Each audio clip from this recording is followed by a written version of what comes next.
If Wolfgang Puck uses a tasting spoon, I'm sure he's been cloned. It's an index finger or a whole hand. But when we travel together, I always tell the chefs when we're doing like a special event to over prep a little bit as well. Yes. Because if something's really good, he's going to end up eating a lot of your mise en place.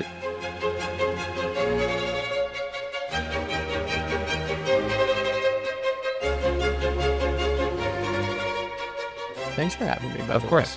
I really appreciate it. Yeah, of course. It's nice. Mm-hmm. It's cool. It's It good is to nice. see you in general. Good to see you too. Byron Puck, thank you for joining us. Thank you for having me.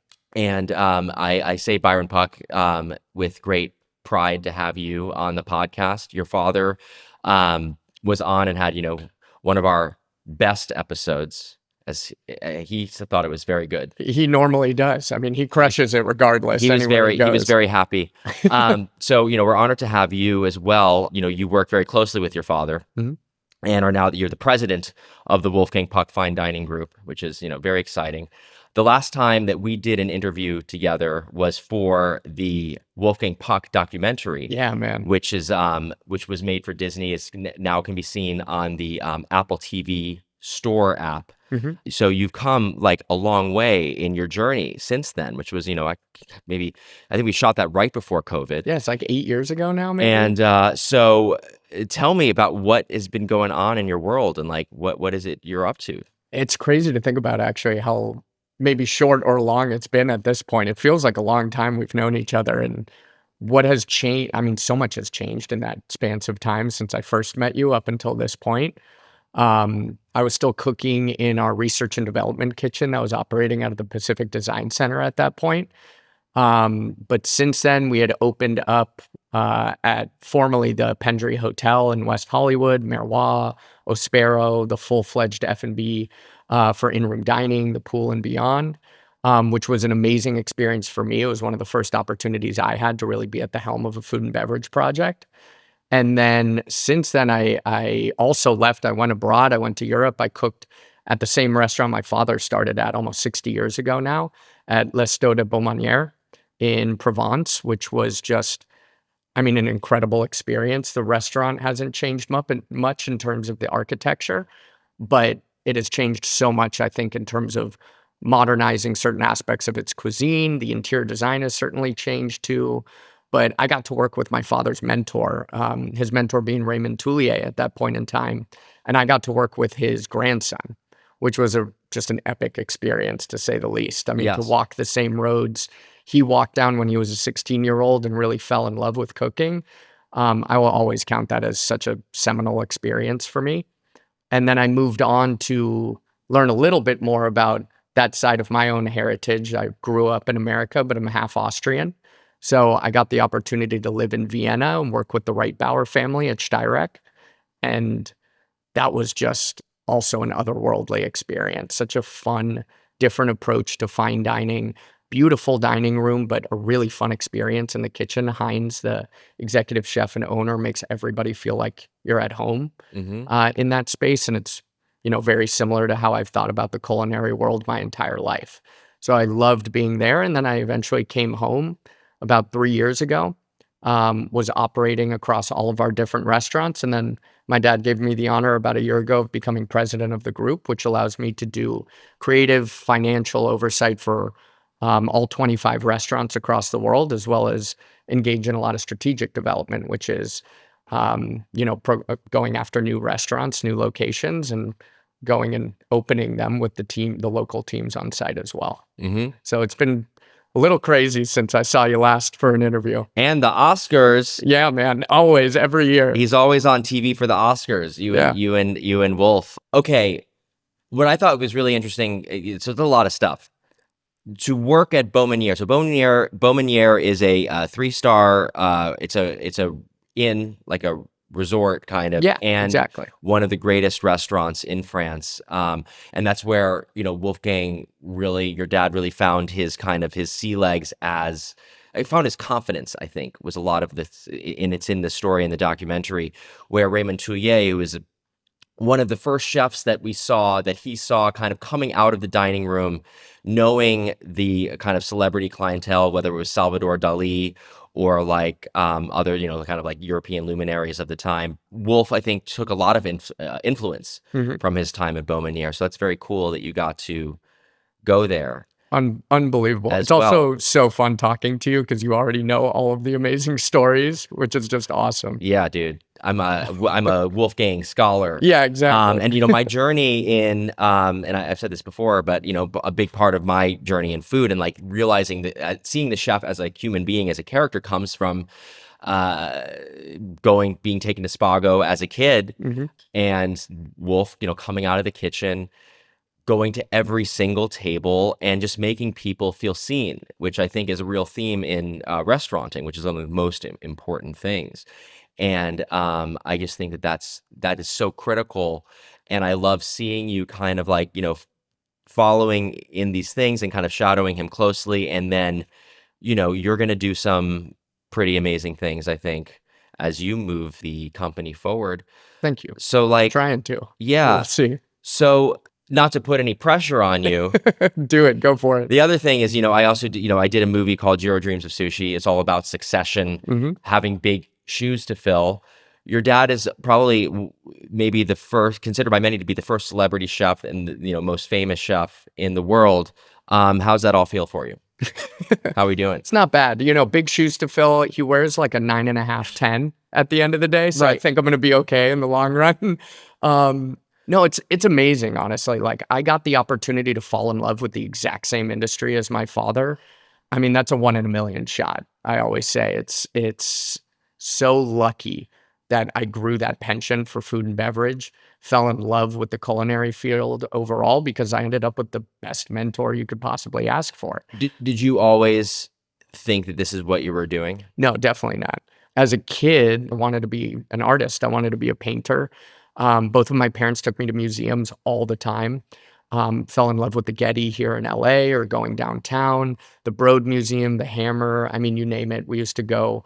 And it was more of an educational process. I always took it as, for me, as a young kid with my mom and my dad. But I really fell in love with it. I was enamored with artists, with David Hockney and Basquiat. I mean, as a kid, I fell in love with painting, impressionists more specifically, and I wanted to do that. That I thought was going to be the end game for me. And I remember, when you were in like kindergarten or first grade and they used to have you do like drawing projects in school or things like that, and you'd take them home, you'd give them to your parents and you'd be all proud of the work. And some of them might have ended up on like the fridge behind you here. None of my portraits ended up on the fridge behind us in our house at all. So I always had this notion in my head of, I love doing it. I don't think I'm really good at it. My mom tried to send me to art school for a little while as well, and that's when I really realized I'm really not good at this. And it was around the same time, I was about 12 or so. My dad, just from a perspective of teaching me work ethic, brought me into the kitchen at Spago Beverly Hills. And I had made this grand proclamation before at my bar mitzvah that I was going to take over the business one day, and it was all going to be fine. He didn't have to worry. He could go sip Mai Tais in Malibu and hang out.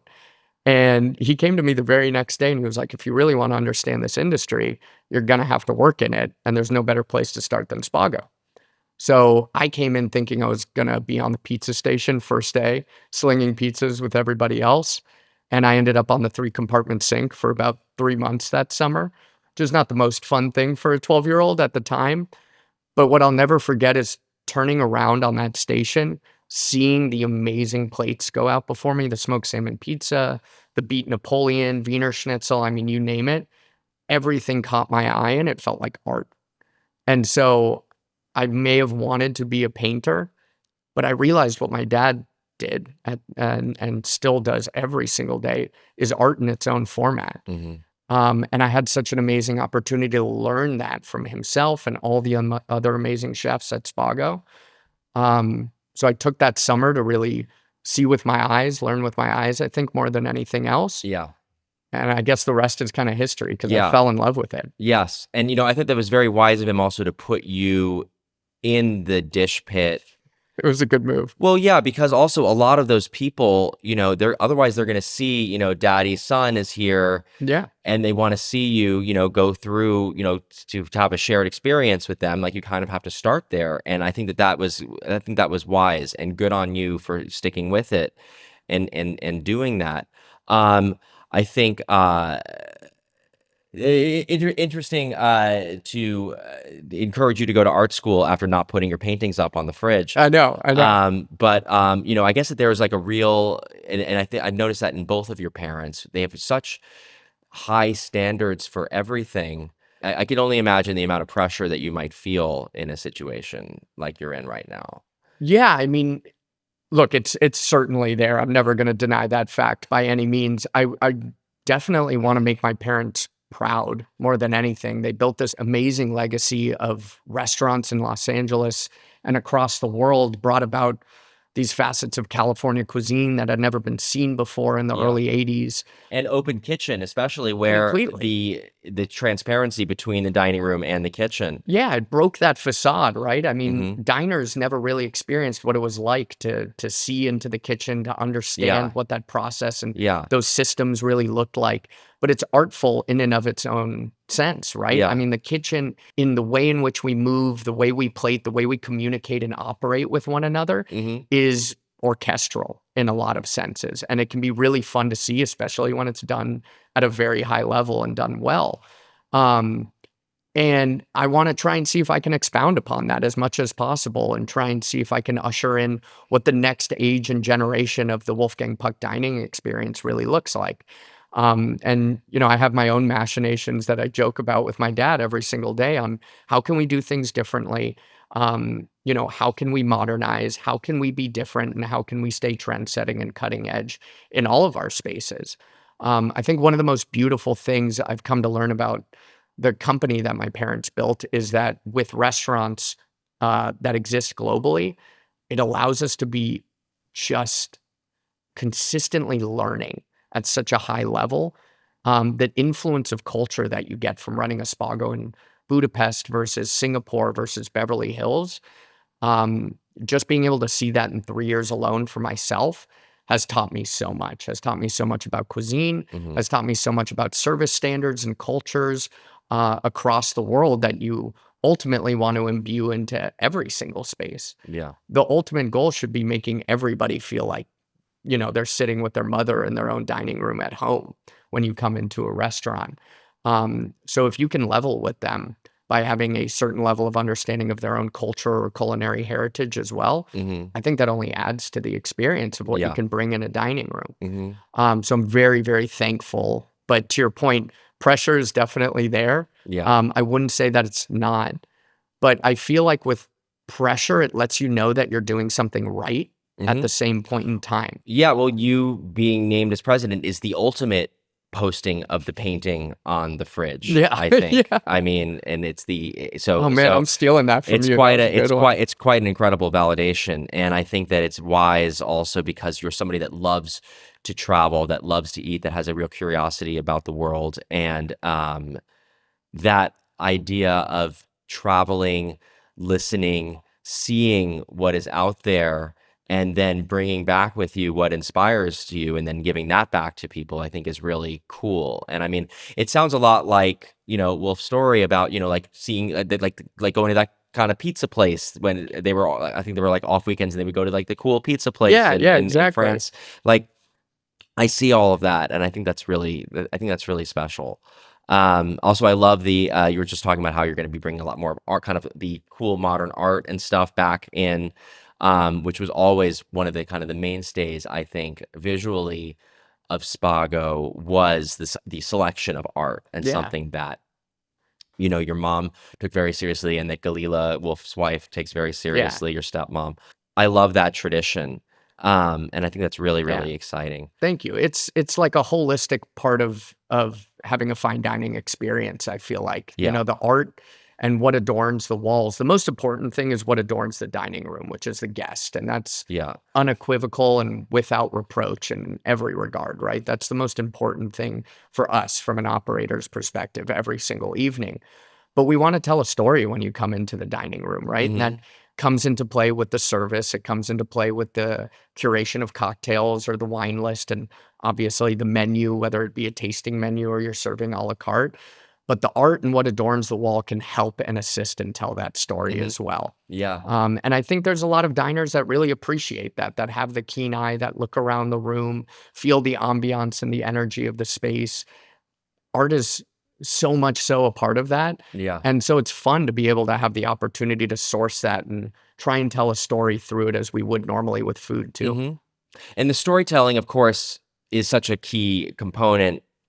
First off, just being like the kind of quintessential Hollywood restaurant where filmmakers and authors and, storytellers of all formats and actors, of course, and producers would come, telling the story of the farmers by including farmers' names on the menus, kind of like, Wolf was one of the early adopters of that, along with Alice Waters, which I think is super cool.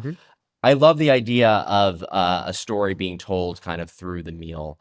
Also, just the inclusion of the, kind of classic Austrian dishes that are at Spago. Also kind of tell a story of like, the kind of childhood growing up. And then, of course, his travels and adventures in the world, bringing all the Asian cuisine and all kinds of cool stuff in there. It's cool to tell a bit of that story of family heritage in what you do as well, right? Because Los Angeles is such a melting pot. There's so many different cultures that exist just within this, amazingly large metroplex, right? And, my dad as an immigrant to this country is one of them. And he's trying to tell the story of California, but also the story of being a second generation chef himself and what his mother taught him, and a bit about his heritage through the menu as well, and how that blends into the framework and the fabric of Los Angeles as well. We have all walks of life within this city. It's amazing to have a menu, I think, that really speaks to that. And it certainly doesn't leave Austria out. I mean, we still have Wiener Schnitzel on the menu, which is always going to be my favorite thing, hands down. And Kaiser but it's Schmarrn. cool. The Kaiser Schmarrn. Can eat that for breakfast. Which is a very important, and it is a breakfast food, It I is, think, in Austria, which is like kind of like a pancakey, covered in a, fruit compote kind of thing going on. And that is just like absolutely bomb. It's killer. That's a must. That's good. A must order. I mean, my favorite things, if you're going to Spago, which I strongly recommend you go to Spago wherever you are, it's so consistently delicious. And, just some of these favorites things that are still on the menu, I believe. Like I always, I'm obsessed with the tuna cones. Yeah. The tuna cones are not going to go anywhere. No. And part of this bringing you in here is also just to affirm that you're not going to Tuna cones aren't going anywhere. No, I'll make you that deal right here. We're going right to have now. the Kaiser Schmarrn. Not going it's anywhere. Keep going on Kaiser Schmarrn. What else? I mean, I think that I guess my question to you is like kind of moving forward, like what is the story? What is the next chapter of the story that we're telling about Spago? It's a really great question. It's more than just Spago, of course, because there's a lot of things, but like what is the story of Wolfgang Puck into the future? Yeah, it's a really great question. I mean, when I look outwardly with, 10-year goals, 20-year goals and visions attached to those as well, more than anything is I want to make sure that we're known as a group for providing the top tier, high-end fine dining experience globally. More importantly, I want to be known as a company that is working to churn out and that next generation of chef or hospitalitarian in the front of the house, no matter what it is. I think about it often in the sense that I've been given so much in this life from all of my mentors and people that I've worked with around the world. It's most of my duty to then give that back. Whether it be the Roca brothers in Spain or Eric Ripert at La Bernardin or Grant Achatz at Alinea, some of my personal mentors that I've worked for, they took the time to spend with an 18, 19, 20-year-old kid to teach them a recipe, to teach them a system, to teach them a technique in the kitchen, when they by all means did not have to. And my job is to give that to the next generation as well. Food and beverage will live on in perpetuity. Robots and artificial intelligence can't take away everything that we do. So there's going to be a lot of kids that are going to grow up within this industry that want to be a part of it. And it's our job to be great educators and mentors. And I want to make sure that our company is known as doing exactly that for the younger generations, Generation Z, Alpha, beyond, you name it. I have a lot of anxiety about future generations. it's important for people to gather and go to restaurants and to spend time together with other people and to interact with real people in the world, I think is really important. Yeah, nothing's better than conversation and a good meal, man. Yeah. Okay. Growing up, Puck, I like that. tell me about it.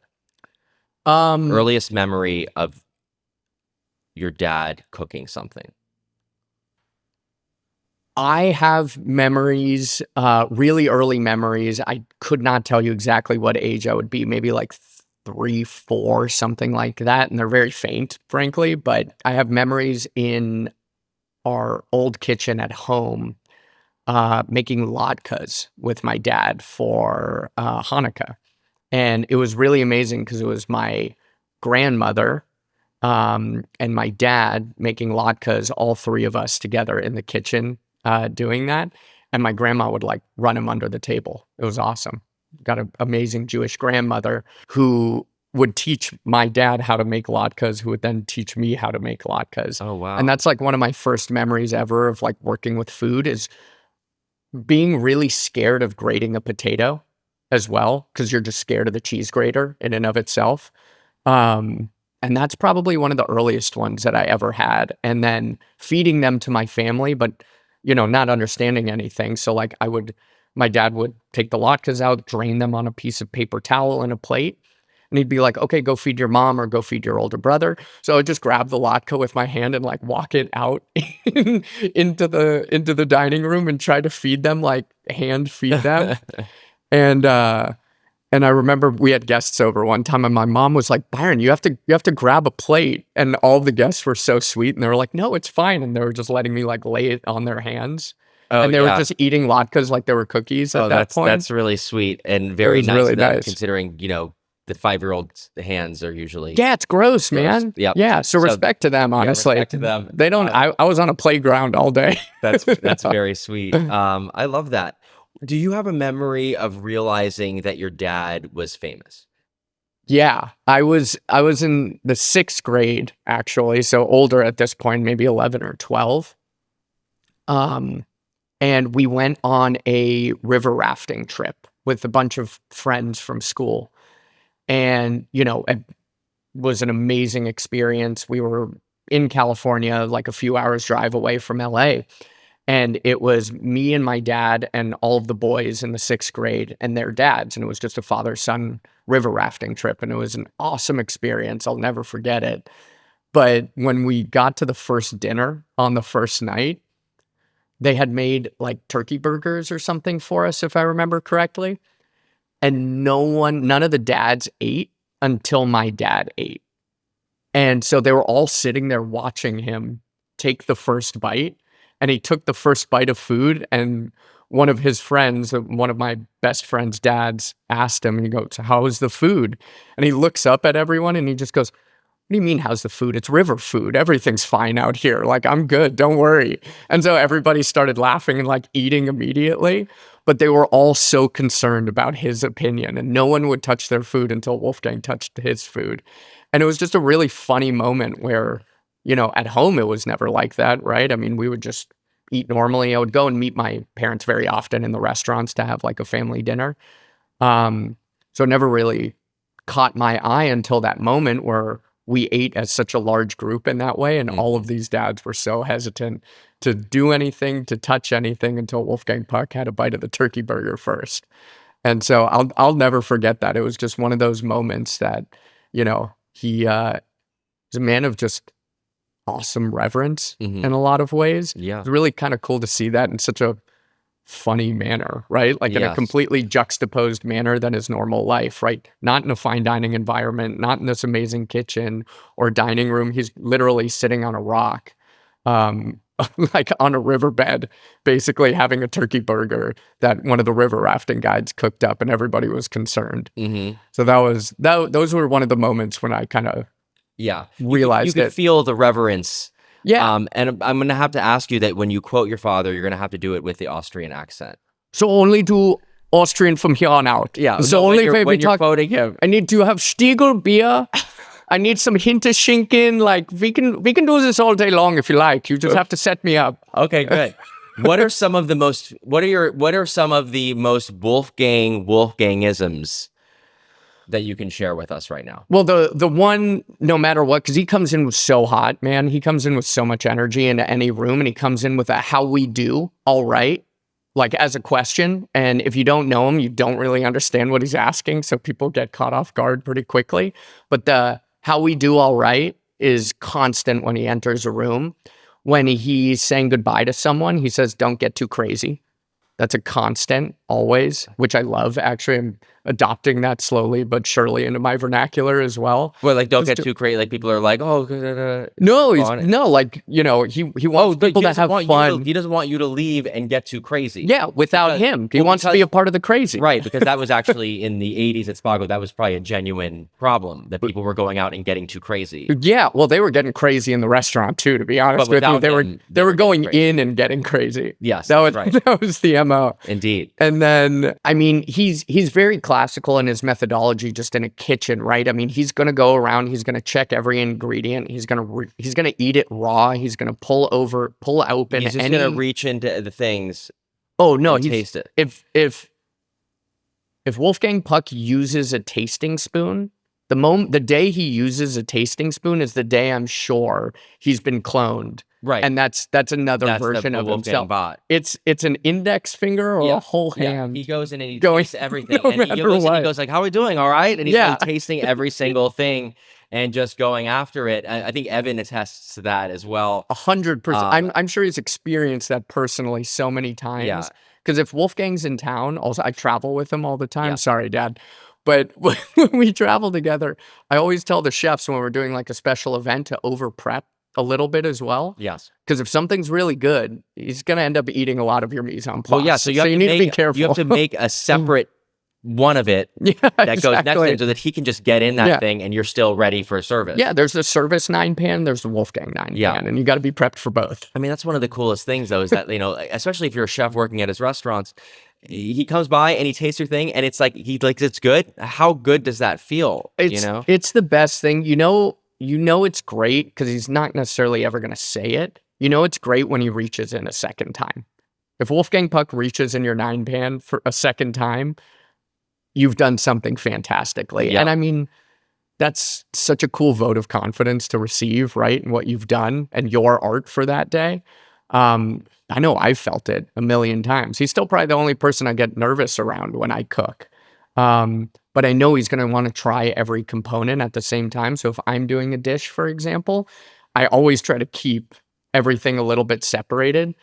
Because one thing that he's just otherworldly at is obviously he has such an exceptional palate, but he's such a good editor. I mean, he can pick apart a dish and tell you exactly what it needs a little bit more or less of at any given moment. And there's some amazing people I've worked with that have that too. I'll never forget working at Le Bernardin and watching Eric Repair go through the line of sauce. Yes. I mean, we had, when I was working the sauce section with Vinny, who's been the saucier there for, I think since Guy Lecoz was the chef. He didn't do anything with necessarily like a recipe in tow. He knew exactly how each sauce should turn out and taste. And Eric Repair would come by and edit a little bit, but out of 30 sauces, he maybe touched 2 that needed something a little bit more, a little lemon juice here, a little black pepper, white pepper there. And my dad just has that same penchant for being able to edit food at such an incredible level. I love getting his feedback. Feedback's a gift in any regard, but his feedback is so cool. It's so accurate. We don't hear a lot about editing. And the idea that to achieve the desired taste or feeling of a sauce or a dish, that there might be extra things that are not necessary, or that we're figuring out what are the correct proportions and stuff, and or how to simplify it to its most basic element, I think is really kind of interesting. And it kind of goes back to my favorite Wolfgangism, which is to get great ingredients and don't fuck them up. That's probably one of the all-timers, if not the all-timer. Yes. Which is, how do you do what you do, Wolfgang? And he goes, I buy great ingredients and I just try not to fuck them up at the end of the day. Yeah. And that's the epitome of great restaurants also, right? You want to highlight something for what it is. You know, if you're getting the best possible quality carrot you can get your hands on, something as simple as that, show it for what it is, right? Yes. When I was much younger as a cook, I used to write recipes and I used to show them to my dad. And I got really red in the face one time because I remember him reading a book of recipes that I had created, and he's reading them and he's chuckling at himself. I'm like embarrassed, but you know, what's so funny? Like, what's going on? And he was like, "You're exactly like I was when I was 21." I was like, "What do you mean?" He goes, "I just wanted to add more. I thought the more I put on the plate and the more that I did, the better the dish would turn out." And as I've gone through life and worked in oh so many kitchens, I've realized that keeping it simpler, right? The old adage of KISS, right? Was always better. Mm-hmm. Keep it simple, buy amazing, you know, farmers market quality product and show it for what it is on the plate because that will resonate innately with the guest. And I Right. think he has one of the biggest hands in changing the American mindset surrounding that as well, right? Absolutely. Yeah. And bringing kind of the nouvelle cuisine mentality, which is where, in French cooking, French cooking was it was about form and technique more so than the product itself. Mhm. And so, vegetables were, not that they were process, but they were put through a cooking process Yeah. that kind of made them a lot of the time unrecognizable, and that was kind of part of the party trick or the demonstration of the chef's talent is to be able to take a hair and transform it in 25 different ways. Totally. Versus taking a great ingredient. This is where like the Trois Gros brothers and Paul Bocuse and these guys kind of found, and Bocuse did take it to hair and turn it 25 ways, but he also would find great ingredients and just cook them in the simplest way that brings out the flavor of that thing on the plate. And the great service that the restaurant is doing, and that's something that Spago, and I'll also cite Chez Panisse for this because they're contemporaries, Mhm. is the relationship with the farmers, and that the service the restaurant is bringing to the customer is not only the ambience and the delicious execution, but it's the sourcing of ingredients that they will not be able to find on their own, Correct. bringing them all together in this one place. Yeah. And that's really cool, and that's going to be a big part of the future of the restaurants. It will always be seminal and central to what we do at the Wolfgang Puck Fine Dining Group, no matter what. Anywhere that we are in the world. We're reopening a restaurant in Bodrum at the current moment, for example. So we go to the local farmers market. We see what's available. There's some of the most amazing mandarins I've ever tasted in my life available there, or artichokes, and right? just for context, so and I see you, you on Instagram. You're like constantly traveling. You're going with your dad and going and visiting the restaurants, Mhm. going to see what is great locally in that area, and then bringing that to the plate with the expertise of the local chefs and stuff that you also are working there. Exactly. I always say for us, there is this very happy blend of standardization and localization. You have to have both. If you don't invest in a local community wherever you are in the world, why would they invest in you as a business? Mm-hmm. And so for us, no matter where we are, yes, it started in California, with Chino Farms and others in terms of investing in the local great quality product. But it's also investing in your local economy, and it's investing in the local people that are trying at the end of the day to make the best quality product themselves as well.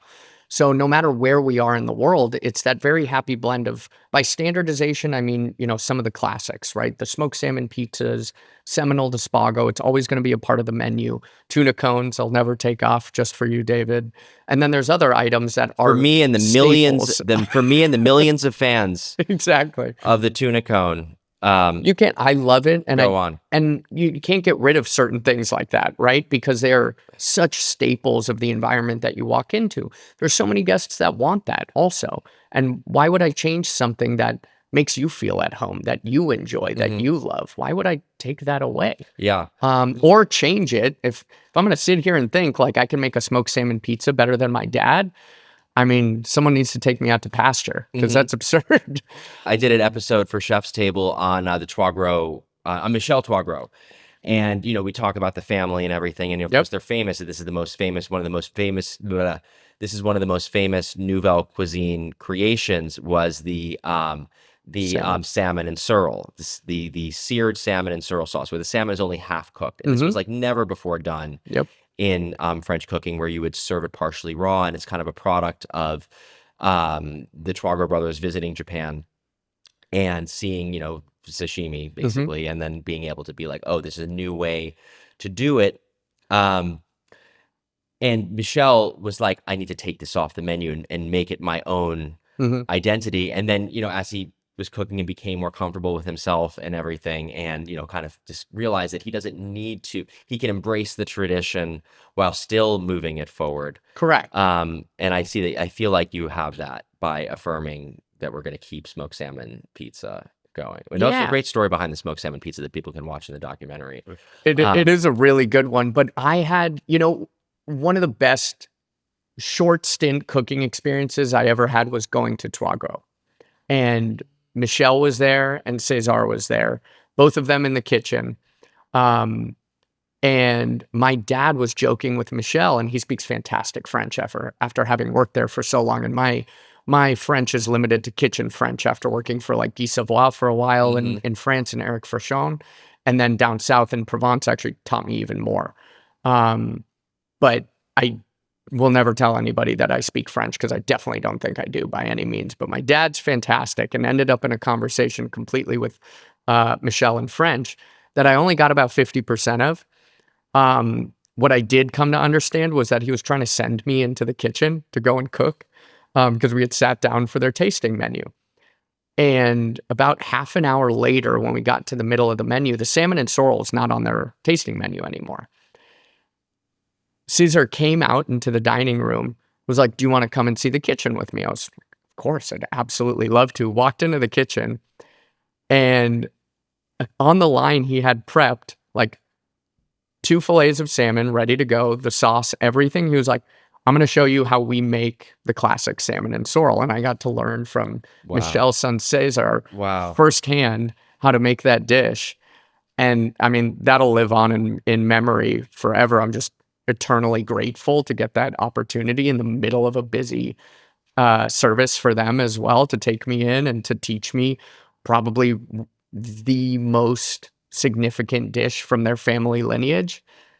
It doesn't get better than that, man. Like, that was awesome. I mean, it's one of the most important dishes ever. I mean, what a thing. So for your book, Growing Up Puck, which you're starting. Do you trademark that yet? Can I have that? It's whoever I talk to, it's Growing Up that.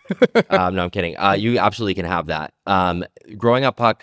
What I think is so interesting is this stage list that is just like crazy. You've had the opportunity to be in historic kitchens. Can you just rattle the names of the restaurants, of the chefs that you've worked with? Sure. Starting 16, I was with Nobu Matsuhisa at the Metropolitan Hotel at Matsuhisa in London. Worked at Spago Beverly Hills, obviously, before that as well. The next year, I worked a very short stint, but I worked with Nathan Myhrvold at Modernist Cuisine, who does that beautiful 7-volume cookbook. Yeah. Sam, who was the ex-CDC at the Fat Duck for Heston Blumenthal, was running that kitchen. And it was just insane. That really opened my eyes to being really interested in molecular gastronomy. It was extremely budding at that time. Grant and others had, and Ferran and everybody had been doing it for years already, but it was really gaining popularity at that point in time. This is 13, 14, 15 years ago. And then, 15 years ago, actually. And then, let's see. So then I worked for Eric Ripert at Le Bernardin. I worked for Grant Achatz at Alinea. I moved to Spain and worked for Joan, Josep, and Jordi at El Celler de Can Roca in Girona.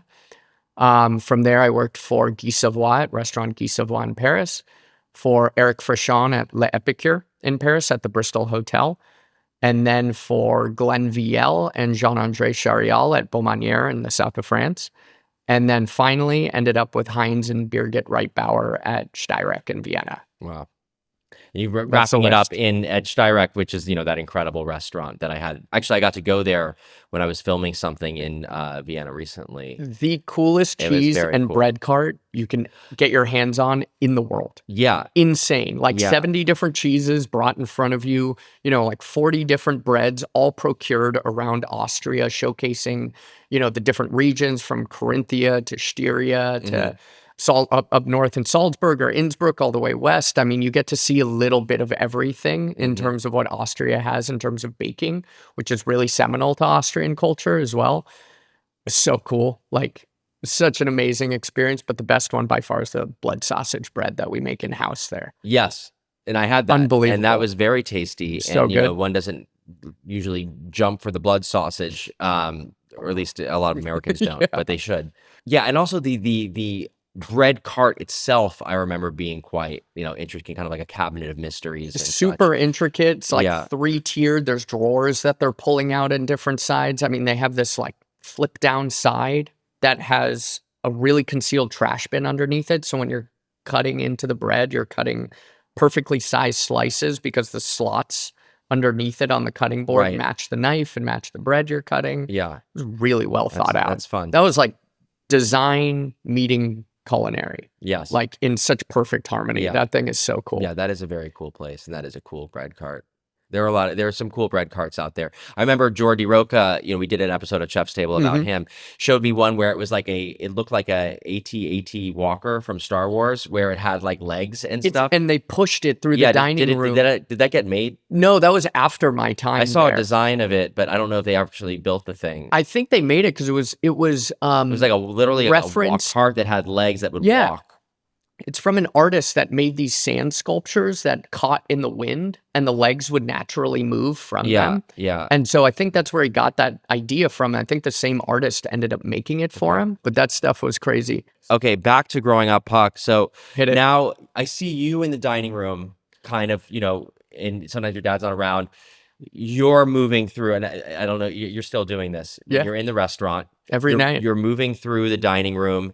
You're, because a lot of, one of the great things, and what Wolfgang has said time and time again, that he's so proud of his longevity in the restaurant, that the restaurant has been there. How long ago did Spago open? It's 1982, so we're going on 44 years. 44 years. That the restaurant's, and that's part of having community, having people come back, like they are feeling so comfortable and they're at home and they know that they can get the thing that they like. And you are kind of building those relationships with both new guests and then reaffirming them with older guests who saw you as a kid working the pizza line, at the old location on Sunset.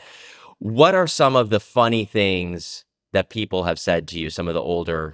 Maybe some of the old agent types or some of these characters in there, seeing young Puck roam the halls. I think sometimes it's a little surreal, honestly, more so from my perspective. It's, again, the most important thing every single night's the guest. I want to check in. I want to make sure you're enjoying everything. So there is this almost undying need. I feel a little guilty if I'm not in the restaurant in front of people, talking to people, cooking for people. It's part of the lifestyle. I love it. Wacky stories. Man. What are they asking for? I had a guest actually like 2 nights ago tell me to fuck off. That was a pretty awesome one. Oh, nice. Okay. Yeah, it happens very rarely, but I walked by a table and I was like, so apologies, don't mean to interrupt. Just wanted to check in, make sure you're enjoying your meal this evening. How's everything tasting over here? And 2 of the guests were like super polite. Like it was this man and I think his wife chatting, and then another gentleman on the other side of the booth. And then the man and the woman were chatting to me, talking about how amazing the Wiener Schnitzel was, and the woman was having the Singaporean style branzino that we lightly fry, do with stir fried vegetables, and she was raving about it. Turned to the gentleman who was having a filet, and he looked up at me and he goes, "Just fuck off." And I was like, "Yes, sir. More than happy to. Whatever you like." It was like those things don't catch you off guard after you spend a lot of time, right, with it. Yeah. You kind of just take it on the chin and move on. But it was a really weird one. I went back and I was like, does anybody know the guy at that table? Like talking to my general manager and the AGM of the restaurant. I was like, does anyone know who that is? They're like, no, they're first time guests. I was like, were they okay, cool. He American? He just told me to go fuck myself, just as a quick heads up. Maybe someone else wants to check in a little bit. It's like imagining like Jason Statham being like, "Once you fuck off," I know. it's like I have a package to deliver. It was, I mean, we were transporting him food, if anything. Yeah, I don't know yeah. what was going on over there, man. But you Okay. get those every once in a while. That's not overarchingly wacky. That was just a weird one that just happened to me. So it's kind of top of mind. Yeah, I feel that. There's like a brawl going on in the dining room, and you can take any weapon from the kitchen, but it can't be a knife. What are you doing? There's a brawl in the dining room and I can take one weapon. I won't say which restaurant, but I've had a cast iron pan thrown at me before. That shit hurts. Shit really hurts. So, cast iron pan. Oh my God, that's good. And I think that it's there's a lot of courage. Look, I mean, I think that, it's easy. Your dad having been on television for like since the beginning of chefs being on television, Mhm. basically, with his face recognition, everything, it's like easier for him to be recognized as the proprietor, et cetera, and Yeah. everything. How do you feel like working because you are yourself, you're not your dad, but Mhm. you are trying, you're the president of the group, et cetera, and you've done the training, you put in the hours and all that stuff. How do you reconcile that, or how do you feel in general, Like working with him No, I and think just like feeling comfortable, like, that the people know your dad and they're getting to know you, yeah. It's amazing for me. One thing my dad taught me when I was a kid, I asked him this exact question. I was in Spago, Beverly Hills, and I asked him straight up, I was like, why do you go around and talk to all of these people, all of these tables? He goes, I do it for them because they like to see me. They like to feel heard. They like to be checked in on and make sure that they're having a nice time with their dining experience. But I also do it for myself. And I was like, what do you mean you do it for yourself? He's like, I feel like I'm Johnny Carson or Jay Leno out there. Like I get to meet the most interesting walks of life every single evening I walk through this dining room. No matter if it's someone I've known for 20 years or someone I'm just meeting, everybody has a story to tell. Everybody has a reason they may have came in this evening. And those are all things I can find out within 3 to 5 to 10 minutes of sitting with them at the table and asking them about their lives. Hmm. And I love learning. And I love most of all learning about people. Yeah. And I thought that was really cool. It's something that sticks in the back of my mind constantly when I think about our restaurants is we are all lifelong learners in almost every industry, right? But in the restaurant industry, it's really fun to get the opportunity to be lifelong learners of people and get to know more people and to build your community, to Yep. build this restaurant community. It feels amazing. So working alongside of him is actually even more fun. We have a tendency to riff off of each other in a comedic way very heavily. He's Yes. very jabby with his humor, and so am I. So it's actually really fun for me to kind of stand right next to him and greet the same table because occasionally we'll cross paths. Like if he starts on one end of the dining room, I'm purposely on the other end of the dining room. Hmm. But eventually we meet in the middle somewhere. And Right. those are always my favorite tables because that's when it does get actually wacky. And we end up like drinking wine and sitting down for longer than we maybe should have. And the 3 top turns into a 5 top and it's an hour later and everybody's had 2 bottles of wine at that point. And it's one of the most like biggest blessings I can ask for is to have those experiences with my dad and with our Hmm. guests like almost nightly. Yeah. It's so much fun. I'll give you a wacky story really quickly, which Hit me. was in Spago recently. We did a party and I was beyond just doing a service for them. They asked me to do a cocktail lesson. So we bought all of these different cocktail shakers and I was going to teach them how to make 2 cocktails. So I prepared 2 cocktails. One was like a California margarita, we call it like basil and cucumber riff on a margarita.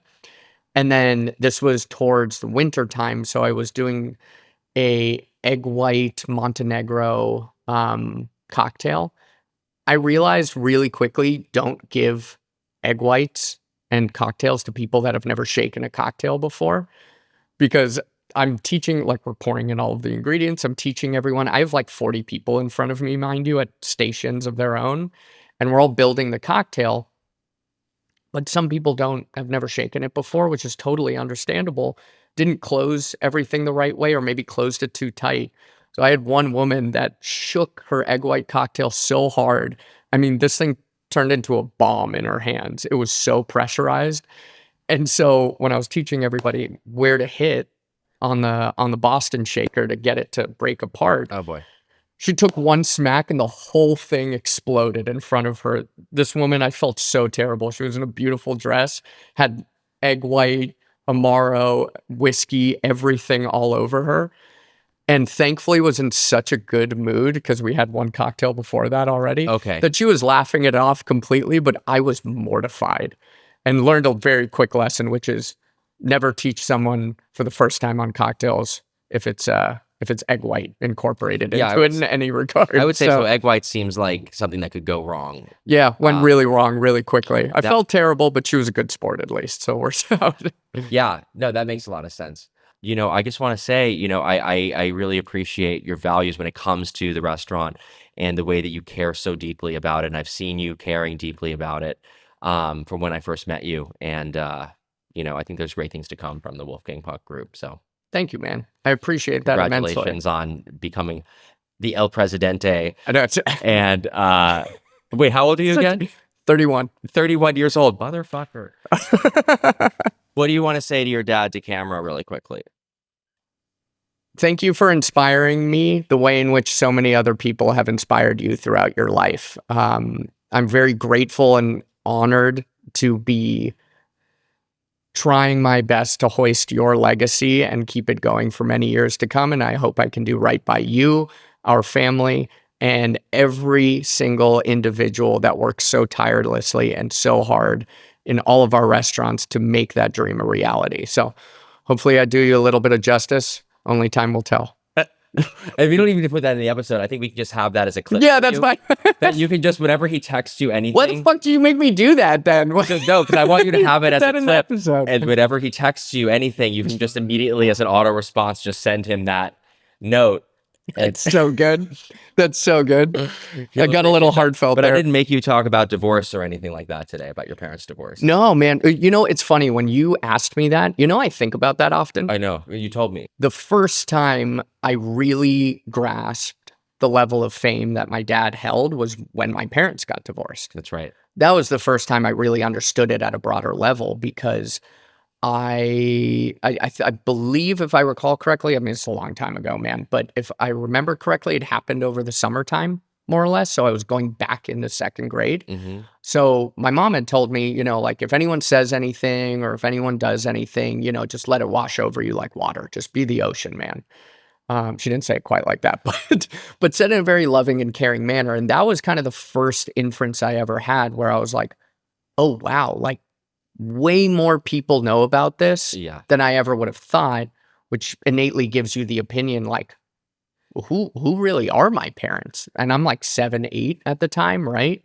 So I didn't really understand that until they got divorced. And I understand like the bit of wave that it did make throughout Los Angeles, or, if an article was written here or there, it was the first time truly in my life that I realized the level of impact that they had in other people's lives, and the level of celebrity that might come attached with the name Wolfgang Puck. Yeah.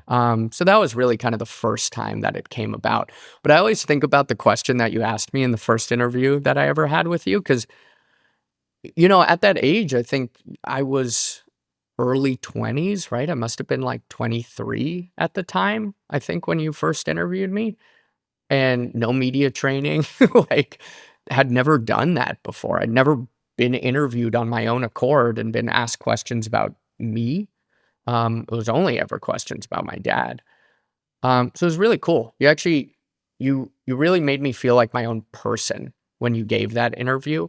So I look really fondly back on that, but I was very much so not prepared for it at the exact same point in time. But I do have really fond memories of that. It was a really cool experience. I cried watching your documentary about my dad, actually. It was really heartwarming to see how hard he worked to be immortalized in that fashion. Like, that's really fucking cool. So thank you for that. Dude, well, thank you. And thank you for your candor when we were doing that interview. And, I'm really fond of that film. And one of the things the reasons that he did it, and he had never had like a full, he'd been on TV thousands of times, Yeah. but had never had a documentary film made about him. But he said he wanted to do it so that you and your brother and all of your brothers could see it, Yeah. and also for young chefs to like see that, that it isn't all so easy, and that things are difficult. But, there's an important scene in the movie where, it's kind of a turning point for him, where he was really being, treated like trash at home by his stepfather. And then he goes to work in a kitchen and they're being mean to him there. And, he's like on the verge of jumping off of this bridge. The choice not to do it and to go back and to step through the pain of uncertainty, of unassuredness of yourself, is something that from that moment on he would do time and time again, and just dive into the deep end and push forward. I think it's just like an incredibly inspiring thing. I'm always in awe of that, because to be that young, to be 14, to run out of the house, and to be encountered with the childhood that he had, Yeah. but the hardship that he had outside of it, and still persevere and push his way through, is something that I'll revere endlessly. Yeah. But I'm really appreciative that, you said it earlier, right? Like this adage of Nepo baby at the end of the day. Yeah, What yeah, I'm yeah. honestly most thankful to him for, more than anything, is he just threw me in the thick of it. Yes. He was like, you ain't never going to have it easy. Like, if you really want to do this, you're going to have to work for it. And there is no other path to take. It is the only way to get great at what you do, is to absolutely work your ass off to be in a position to teach others, to do great things, to build great restaurants, to create great food. Yeah. You got to work for it. You got to learn your craft, and then you can hone it, right? It's the old Picasso quote. It's like, learn the rules like a pro so you can break them like an artist. Take that to heart probably every day. Yes. And I'm just endlessly thankful that my dad threw me on the 3-compartment sink first and foremost, made me work every single position for, almost 2 decades at this point, to be the person that I am today, so that I could understand every aspect of the industry, but understand how hard it is, and understand how much work it's going to take to do great things. And to have the mentality to take the challenge as opportunity. And, in the role that you're doing now, you're diving into the deep end, a very, very deep end, and very intense. But I know you're going to make it, because you have that mentality that you're just going to keep pushing forward, and you also are listening and learning as you go.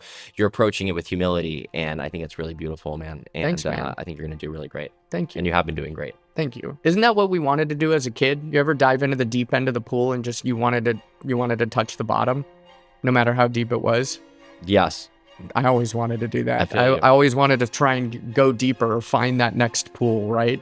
If it was 8 feet, 10 feet, 12 feet, you always wanted to dig deeper, or try and push your own limits.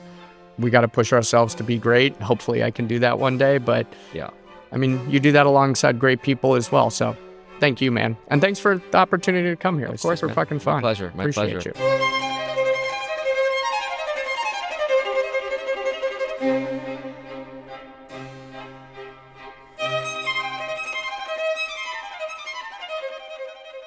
Watch full videos of Chef's Table Talks on Spotify. Spotify subscribers get fewer ads on our show.